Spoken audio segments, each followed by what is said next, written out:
When I put this together, I didn't put any spacer in between the hub and the brake rotors, nor I use any spacer in between the knuckle and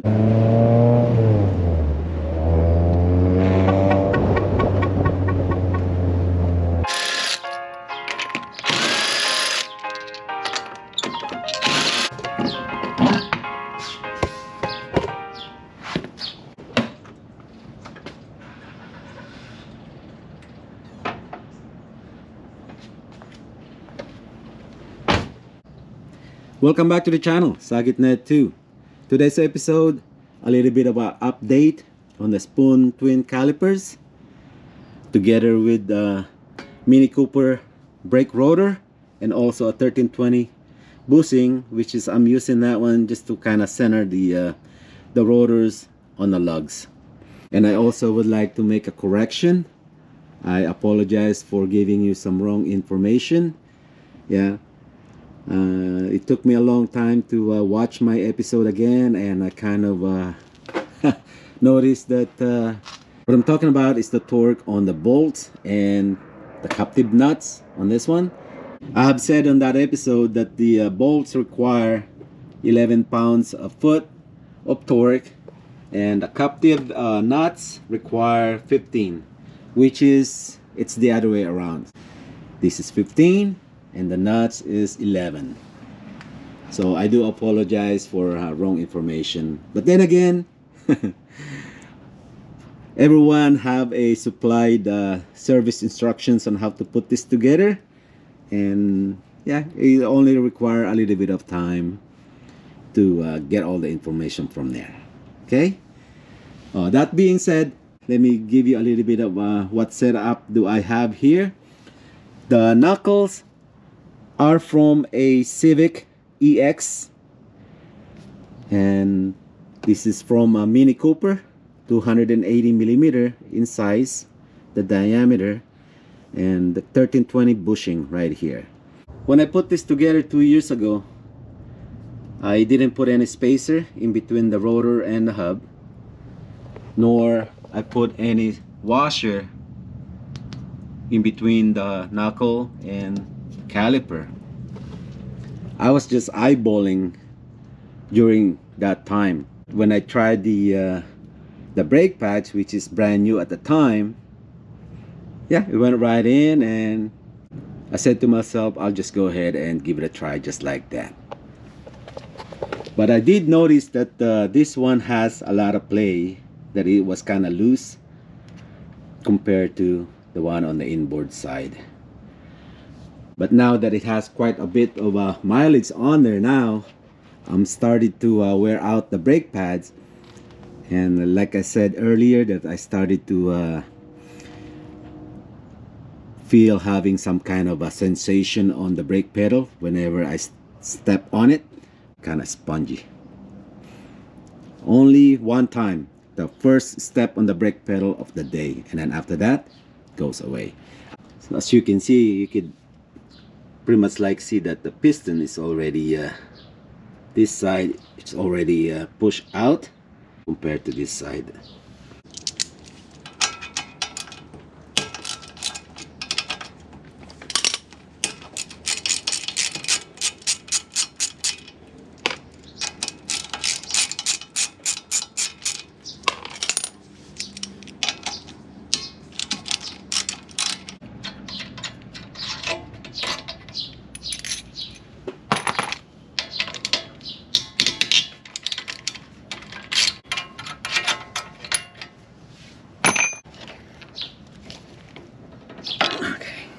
Now we can see how much gap there is on there compared to this side.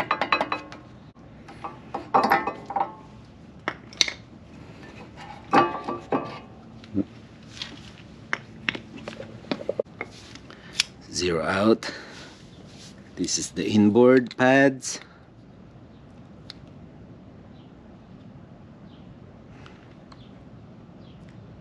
.7.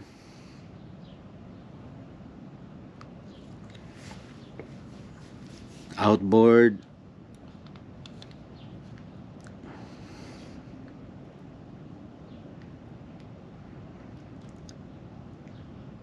0.691. Try different areas. 0.694.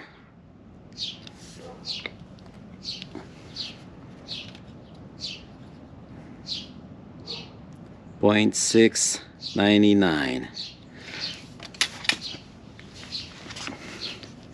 Just to eyeball it, it looks pretty good. It's almost like it's the same. So the wear is okay. A few thousands is not that much of a big deal, but it's pretty good. Yeah. Okay, so the brake pads is okay, nothing abnormal there. In between these two, right there. Yeah. See, I could drop the screwdriver farther on the outboard compared to the inside. And this rotor require to have a spacer inside, but what I'm going to do, just to compensate for that, I'm just gonna add something here. Maybe put one of those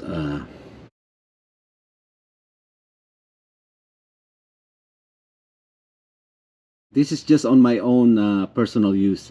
I'm not recommending you guys to do the same like what I'm gonna do here, because I don't have the spacer at this moment.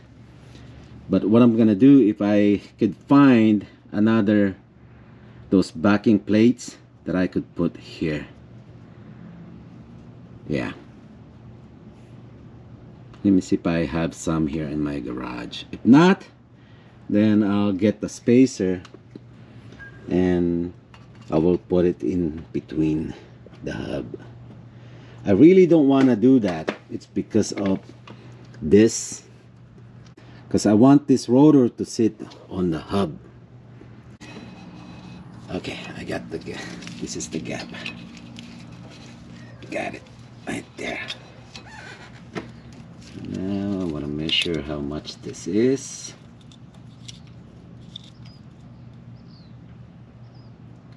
It's 105.105. What I'm thinking of doing is add or make a back plate like this. It has this like a little lock. It clamps onto this, and it will be made out of a stainless steel. Yeah, this is what I'm gonna use. Again, guys, I don't recommend you guys doing the same thing, not unless you know exactly what you are doing. I have no problem on using this because I know it's gonna work for me. But for some of you, if you can, get the spacer. That will be the easiest way to fix this. If I can make that back plate almost like you would not even notice anything, or more like a factory back plate, then I'll be all right. I should not have to worry about the plate that I'm going to make backing up on me or something like that, because there's plenty of a guard right here underneath, and also it will be held by this guard right here, so it's not gonna come off or anything. The only worst thing can happen is I will have that rattling sound, but then again, that's easy to fix. All I need to do is smear some RTV on this, some sealant, and this will be pasted onto this. But let me make the plate. I could go to my metal shop, but I got plenty of this. I think this will work. I can make this thing to work.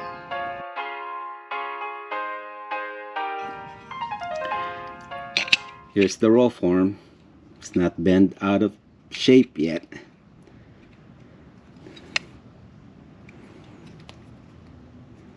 So 4 tabs, I'm just gonna bend it.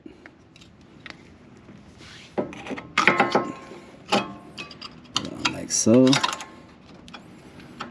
And right there. That's my fix.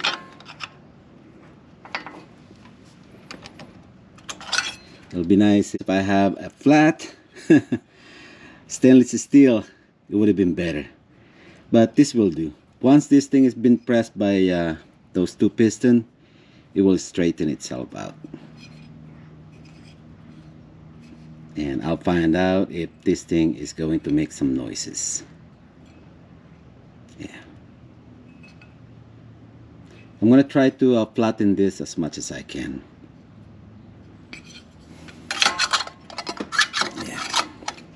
Okay,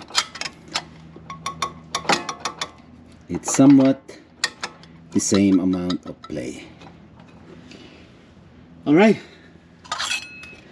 let me do a little bit of beautification on this one, and I'll bend it in place. You can use a little bit of trimming here.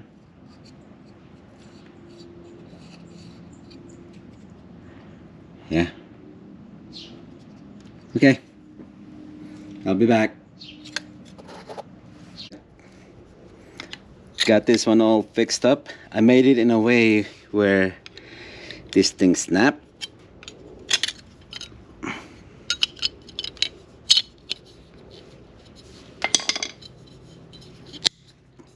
Just like that.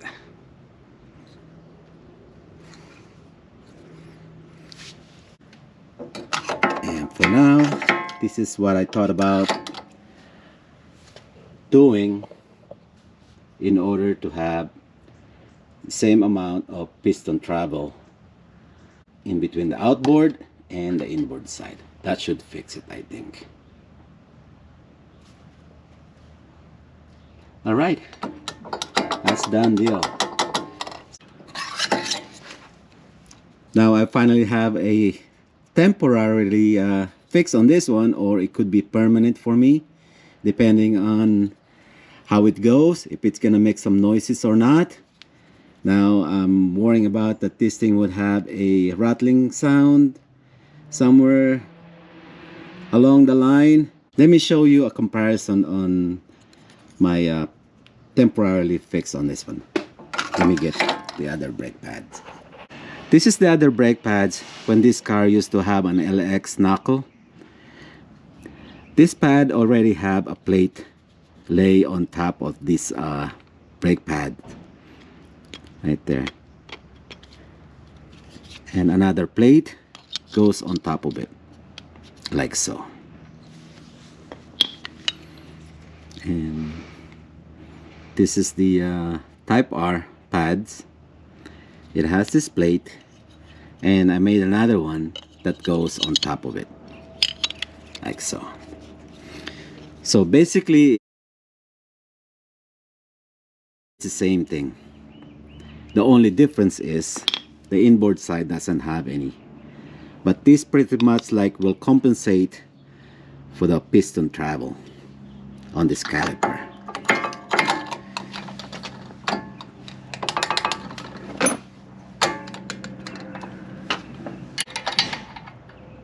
And I'll find out later on when it's time for me to use this if this thing will make any rattling noise. If it does, then I have no other choice but to buy the spacer that goes on inside that rotor. But for now, this will do. So these bolts require 15 pounds of foot torque. Captive nuts will be 11. 180.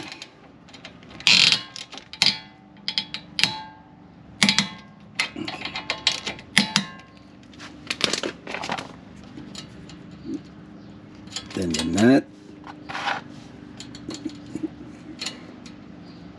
is 11, which is 132.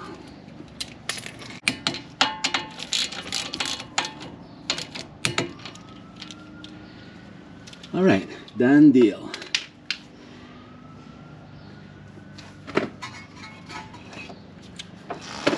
Let me press on the brakes. Hopefully you guys could see it moves.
For the other side, I'm gonna leave it as is for now.